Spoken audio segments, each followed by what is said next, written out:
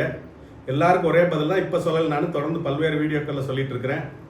இடமோ பணமோ 2 பேருக்கும் சரிசமமாக தான் கொடுக்கப்படும். இடம் வேணும்னா முதல்ல, பணம்னா பின்னாடி, அதுவும் கிடையாது. இடமோ பணமோ 2 ஒரே நாளில் தான் கொடுக்கப்படும் எல்லாருக்கும். இது மொத்த ஏலமும் முடிஞ்சு மொத்த பணம் வந்ததுக்கப்புறம் பணம் வேணுன்றவங்களுக்கு எவ்வளோ பிரித்து கொடுக்குதோ நீதிமன்றம், 1 லட்சம் போட்டவங்களுக்கு 20,000 ரூபா கிடைக்குது அப்படின்னா 10 லட்சம் போட்டவங்களுக்கு 10 லட்சத்துக்கு இடம் எடுத்தால் அவங்களுக்கு 1 லட்சத்துக்கு 20,000 கழிச்சா 10 லட்சத்துக்கு 2 லட்சம் கழியும். மிச்சம் 8 லட்சம் கட்டி தான் அவங்க அந்த இடத்தை வாங்கி கொள்ள வேண்டும். அதே இது நீங்கள் இடம் வேண்டாம் பணம் மட்டும்தான் அப்படின்னு உட்காந்துருந்தீங்கன்னா 10 லட்சம் போட்டவங்களுக்கு 2 லட்சம் பணமாக கிடைக்கும். அதே இடமாக எடுத்தால் 10 லட்சம் எடுத்தவங்களுக்கு 10 லட்சத்துக்கு இடம் கொடுக்க மாட்டாங்க. 10 லட்சத்திற்கு உங்களுக்கு 2 லட்சம் பணம் கிடைக்கிற மாதிரி அவங்களுக்கு 2 லட்சத்தை கழிச்சிட்டு 8 லட்சத்திற்கு இடம் கொடுப்பார்கள். 8 லட்சம் + 2 லட்சம் சேர்த்து 10 லட்சத்துக்கு இடம் பதிஞ்சிக்கலாம் அவங்க. இதுதான் உண்மையான விளக்கம். அதனால் கட்டாய பதிவு என்பது கிடையாது. எம்எஸ்டிசியில் அவங்க அவேர்னஸ் பண்ணாலும் கேம்ப் போட்டாலும் எல்லாமே இடம் வேணுன்றவங்களுக்கும் இந்த நிறுவனத்தின் சொத்தில் ஏலமாக இடமாக கலந்து கொண்டு இடம் எடுக்கிறவங்களுக்கு மட்டும்தான் அந்த கேம்ப்பு. பணம் வேணுன்றவங்க எம்எஸ்டிசியில் பதியணும்னு கட்டாயமும் கிடையாது. இடத்தில் ஏலத்தில் கலந்து கொள்ள வேண்டும் என்ற கட்டாயமும் கிடையாது. அப்படின்றத தெளிவாக தெரிஞ்சுங்க. ஒவ்வொருத்தர் தனித்தனியாக ஃபோன் பண்ணாதீங்க. இதான் உங்களுக்கான விளக்கம். இதை தொடர்ந்து இந்த வழக்கு லீவு, இந்த மே ஃபுல்லு கோடைக்கால விடுமுறை, சம்மர் வெக்கேஷன் உயர் நீதிமன்றத்திற்கு. ஆனால் அதில் வாரத்துக்கு ஒரு நாள் வெக்கேஷன் கோர்ட்னு இருக்கும். அந்த நீதிமன்றத்திற்கு முன்னாடி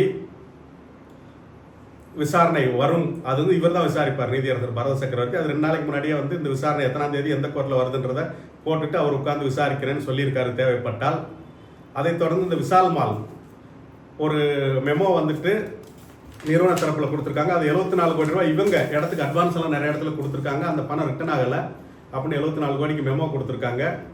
அதில் அந்த விஷால் ப்ரொமோட்டர் மதுரையை சேர்ந்தவங்க அவங்க பணம் தர வேண்டியிருக்குது அப்படின்னு சொல்லியிருக்காங்க. அதில் அவங்களுக்கு நோட்டீஸ் அனுப்புறது, அவங்களை சுயமோட்டோவாக நீதிமன்றம் தானே முன் இந்த வழக்கில் தரப்பினராக சேர்த்து கொண்டு 20/5/2026 அன்றைய தேதிக்கு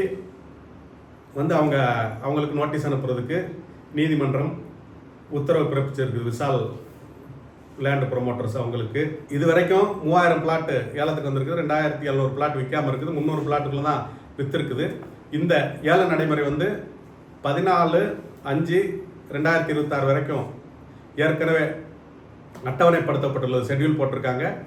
அப்புறம் தேர்தல் நடந்தது 23/4/2026. அந்த தேதியில் 23ஆம் தேதி இருந்த ஏலம் 15/5க்கு போயிருக்குது. அதைத் தொடர்ந்து 16/5/2026 அடுத்த ஏலம் என்னைக்கு ஆரம்பிக்குது, எதில் ஆரம்பிக்குதுன்றத விசாரணை அதிகாரி EOWSP ஷெட்யூல் பண்ணணும். 20ஆம் தேதி இருந்து 20/5/2026 முதல் மீண்டும் ஒரு முறை ஏலம் நடைபெறும் அப்படின்றத இன்னைக்கு நீதிமன்றத்தில் தெரிவிச்சிருக்காங்க. மேலும் நம்ம தரப்பில் 153 பேருக்கு நம்ம நிறைய பேருக்கு புகார் மனு அனுப்பியிருக்கோம். அதில் 153 பேருக்கு லிஸ்ட்டில் அப்லோட் ஆகலை. அதனால் 4/8/2025 அன்றைய தேதியில் உயர்நீதிமன்றத்தில் நம்ம வழக்கு தாக்கல் செஞ்சுருக்கோம். அது CRLOP MD நம்பர் 1334/8/2025 13348/2025 அப்படின்னு ஒரு கிரிமினல் OP ஃபைல் பண்ணியிருக்கோம். அதில் 21/1/2026 அன்றைய தேதியில் உத்தரவும் வந்திருக்குது. அதில் இவங்க எல்லாரையும் நாங்கள் அப்லோட் பண்ணிட்டோம் அப்படின்னு நீதிமன்றத்தில் தெரிவிச்சிருக்காங்க. ஆனால் இப்போ வரைக்கும் அப்லோட் ஆகலை. அதையும் தாண்டி நீதிமன்றம் EOW விசாரணையில் போயிட்டு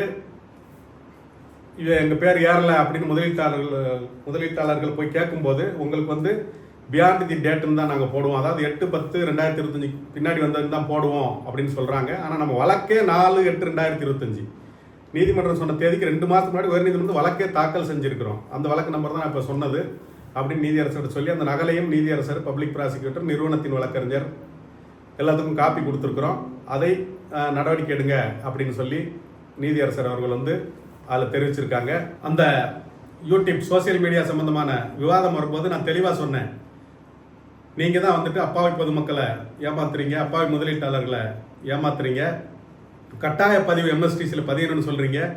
எம்எஸ்டிசியில் பதிஞ்சாதான் பணம் கிடைக்கும்னு சொல்கிறீங்க. நிறுவனத்தில் பணம் இல்லை, இடமா தான் கிடைக்கும் அப்படின்னு சொல்கிறீங்க.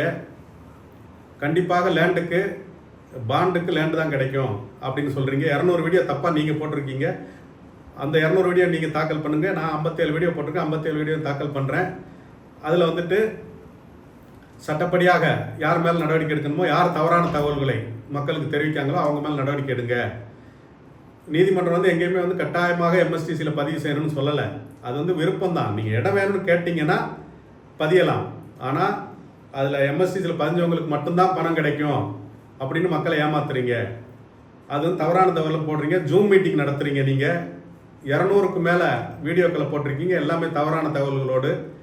அதன் மீது நடவடிக்கை எடுங்கன்னு சொன்னோம். அப்புறம் நீதியரசர் வந்து இதை நம்ம கடந்து போகலான்னு சொல்லும்போது, இல்லை நீங்கள் அதை உத்தரவாக போடுங்க, காவல்துறை அதிகாரிகள் அதை விசாரித்து நடவடிக்கை எடுக்கணும், விசாரித்து நீதிமன்றத்துக்கு தெரிவிக்கணும், தவறான தகவல் யார் சொல்கிறான்றதை தெரிவிக்கணும்னு உத்தரவாக போடுங்க அப்படின்னு நான் தான் கேட்டுக்கிட்டேன். அதைத் தொடர்ந்து அதுலேயும் உத்தரவு போட்டிருக்காங்க. சோசியல் மீடியாவில் தவறான தகவல்களை சொன்னால், நீதிமன்றத்தின் கருத்துக்களுக்கு எதிரான கருத்துக்களை சொன்னால் அவங்க மேல் நடவடிக்கை எடுக்கப்படும் அப்படின்னு சொல்லியிருக்காரு. தொடர்ந்து இந்த வழக்கின் போக்குகளை கண்காணிப்போம். நன்றி.